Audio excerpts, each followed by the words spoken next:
Hello students, मैं धर्मेंद्र सोनी अपने YouTube channel chemistry classes bye DS sir में आप सभी का स्वागत करता हूं। मैं आशा करता हूं कि आप लोगों ने चैनल को लाइक भी किया होगा, सब्सक्राइब भी किया होगा। नहीं किया है तो आप चैनल को सब्सक्राइब करें।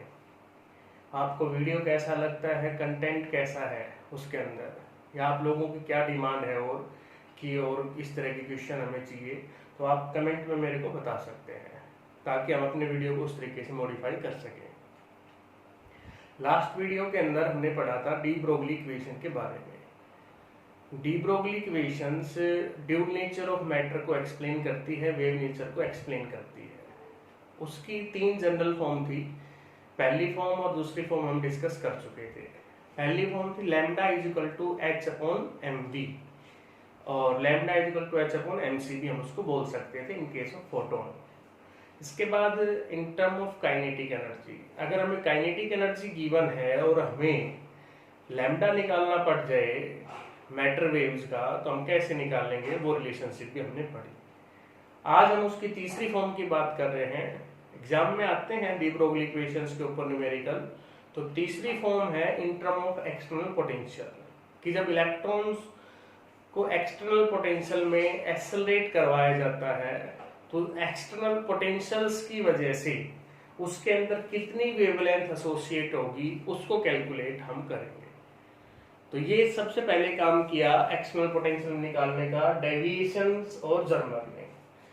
डेविएशन और जर्मर ने मॉडिफाई किया डी ब्रोगली इक्वेशंस को। हमने कंसीडर कर लिया let an electron be accelerated with the potential of V.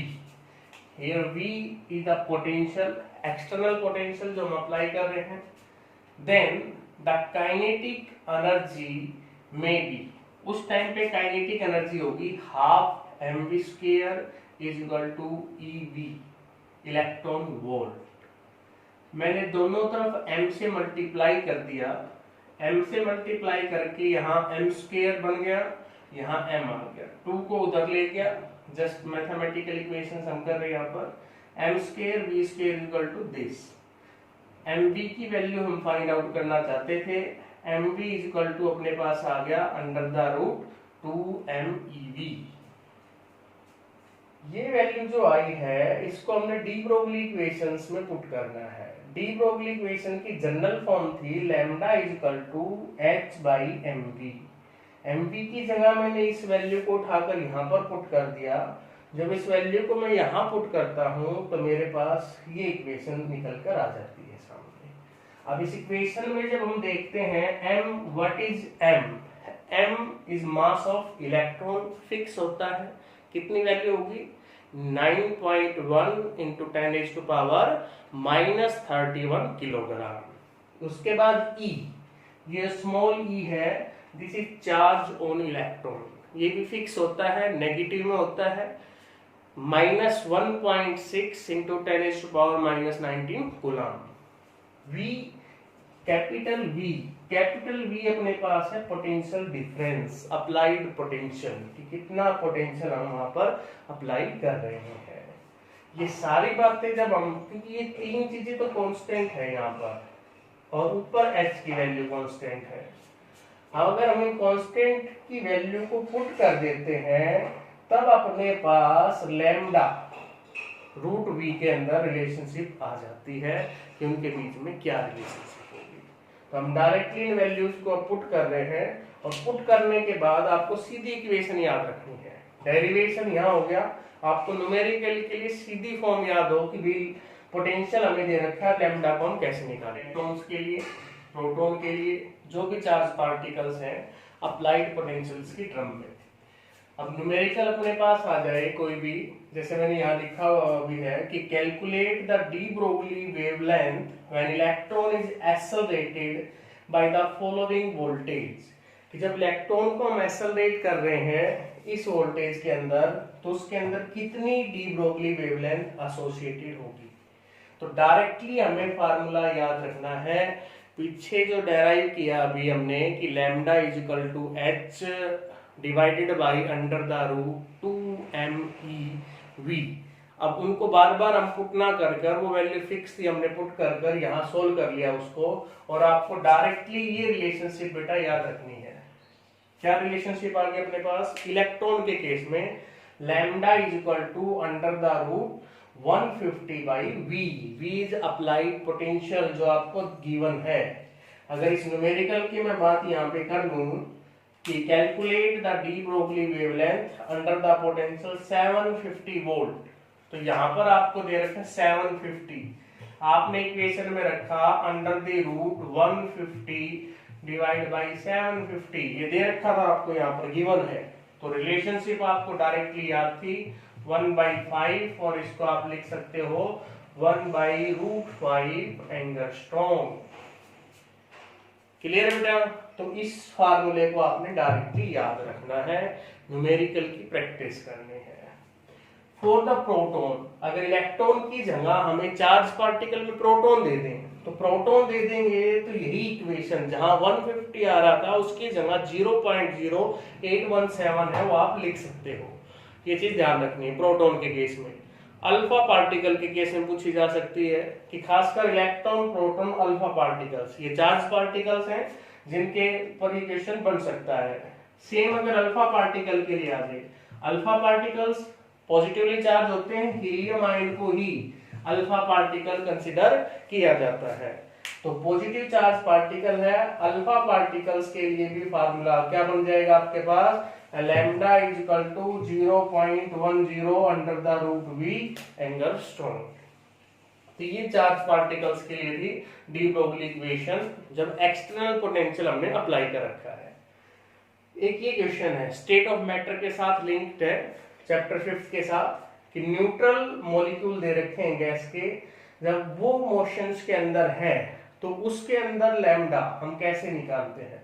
अगर हमें आरएमएस दे रखी है उस गैस मॉलिक्यूल की, अब आरएमएस क्या चीज होती है बेटा, डिटेल तो अपन उसी चैप्टर में पढ़ेंगे कि वी आरएमएस का मतलब है रूट मीन स्क्वायर वेलोसिटी, कि वहां अलग अलग तरह के हम वेलोसिटी पढ़ेंगे, मीन वेलोसिटी भी, तो उसी का एक हिस्सा है आरएमएस। अभी आपको इधर ध्यान रखना है कि आरएमएस अगर हमें गिवन है हम लैम्डा को फाइंड आउट कर सकते हैं। एम मास हो गया उसका, उसकी वजह एक के आएगा आगे चल के बोल्ट्जमैन कांस्टेंट, उसी के साथ रिलेशनशिप में है, गैस कांस्टेंट के साथ आता है रिलेशनशिप में। तो उसके साथ अगर हम पुट करते हैं वी आरएमएस की वैल्यू यहाँ पर 3 kT है, V RMS is equal to वो वैल्यू हमने पुट कर दी। अगर बोल्ट्जमैन कांस्टेंट दे रखा है, टी टेम्परेचर है, के बोल्ट्जमैन कांस्टेंट है, एच प्लैंक कांस्टेंट है, और ये वैल्यू आपको जो भी मास है गैस का वो गिवन होगा। तो इस तरीके से आपने इन पे न्यूमेरिकल करने हैं। एक न्यूमेरिकल ये किया हमने। सेकेंड पार्ट में इसमें दे रखा है कि इलेक्ट्रॉन को एक्सेलरेट कर रहे हैं, एक्सटर्नल वोल्टेज 300 वोल्ट है उसके अंदर, तो 300 वोल्ट है तो यहाँ पर हम 300 वोल्ट पुट कर देंगे। तो इसके अंदर बेटा हम अब जो दे रखा है 300 वोल्ट उसको पुट कर देंगे। रिलेशनशिप प्रैक्टिस से आपको याद होंगी, जितनी आप प्रैक्टिस करेंगे रिलेशनशिप आसानी से याद हो जाएगी। तो गिवन क्या है आपके पास? गिवन है 300 वोल्ट। 300 वोल्ट को हमने यहाँ पे पुट कर दिया, 150 divide by 300 1/2 1/√2 angstrom. Clear? Good. तो इस तरीके से आपने इनकी प्रैक्टिस करनी है कि आप कैसे इनको आगे करते हो, प्रोसीड करते हो। इसके बाद हम स्टार्ट कर रहे हैं, एक दो न्यूमेरिकल और ले लेते हैं, फिर डी ब्रोगली इक्वेशंस की और बोहर पोस्टुलेट्स की रिलेशनशिप्स को पढ़ेंगे। न्यूमेरिकल किस किस तरीके से पुटअप हो सकता है और क्या क्या चीजें हैं उनसे रिगार्डिंग हम यहाँ पर बात करते हैं। मान लीजिए हाँ मेरे को एक स्टेटमेंट दे रखी है, और स्टेटमेंट क्या दे दी? स्टेटमेंट ये दे दी बच्चों कि calculate the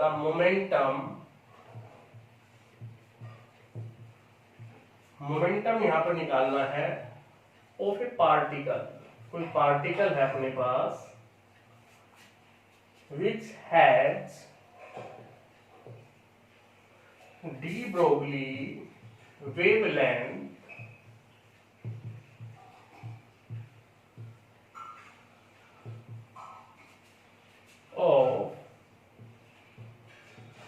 6.5 into 10 is to power minus 10 meter. The value of H Planck constant is given here 6.6 to 10 is to power minus 30 kilogram metre square second inverse. तो हमने फाइंड आउट करना है momentum. We know that lambda is equal to H upon M V. Momentum product of mass and velocity is P. We want to find out P momentum. P is equal to h by lambda. तब भी आप numerical करते हैं, इस चीज का ध्यान रखें, यूनिट कन्वर्जन आपका सेम होना चाहिए, SI में यहाँ पर होना चाहिए।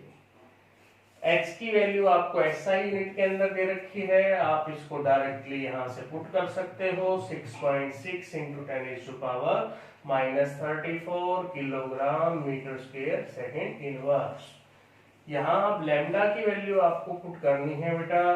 लैम्डा की वैल्यू आपके पास गिवन है और SI यूनिट के अंदर है 2.5 into 10 is to power minus 10 metre.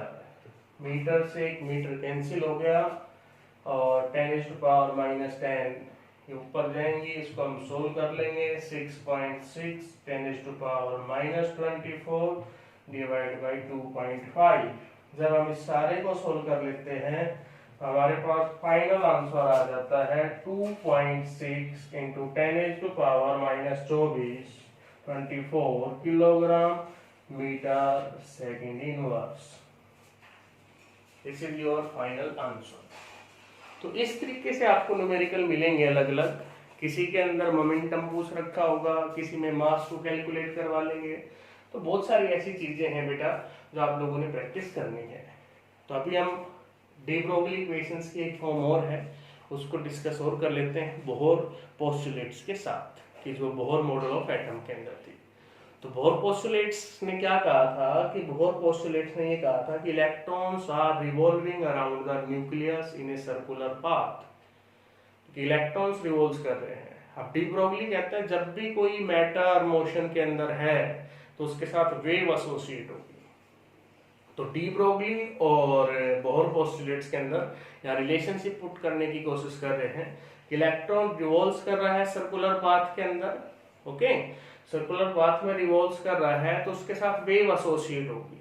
तो एक जो कंप्लीट रिवोल्यूशन है वेव का पूरा, उससे रिगार्डिंग वो सरकमफ्रेंस के बराबर हो गया है। दूसरी एक बात और आती थी बोहर पोस्टुलेट्स के अंदर, एंगुलर मोमेंटम के रिगार्डिंग। जब भी कोई सर्कुलर मोशन होगा तो वहां एंगुलर मोमेंटम की बात होगी। तो एंगुलर मोमेंटम क्या होता था, क्वांटाइज्ड होता है। क्वांटाइज्ड का मतलब समझते हैं कि उसकी वैल्यू एक पर्टिकुलर लेवल के लिए फिक्स है। उसकी वैल्यू तभी चेंज होगी जब इलेक्ट्रॉन दूसरे एनर्जी लेवल के अंदर जाएगा। और वो क्वांटाइज्ड वैल्यू कितनी होती थी एंगुलर मोमेंटम की? एंगुलर मोमेंटम तो अपने पास हो गया बेटा mvr, okay, integral multiple of h upon 2 pi. तो वहां पर अपन लिखते थे mvr is equal to nh upon 2 pi. उस दोनों के बीच में अब हमारे पास ये रिलेशनशिप आ गई है कि 2 पाई आर सर्कमफ्रेंस हो गई है बोहर की, रेडियस जो है उसके अंदर, उससे सर्कमफ्रेंस जो थी आपके पास वो इंटीग्रल मल्टीपल हो गई है आपके पास n अपॉन 2 पाई की। तो इस रिलेशनशिप को अब हम डेराइव करेंगे यहाँ पर, ओके। न्यूमेरिकल की प्रैक्टिस आपने करनी है और मेरे को भेजना भी है सॉल्यूशन करके कि हाँ सर हमने कर चुके।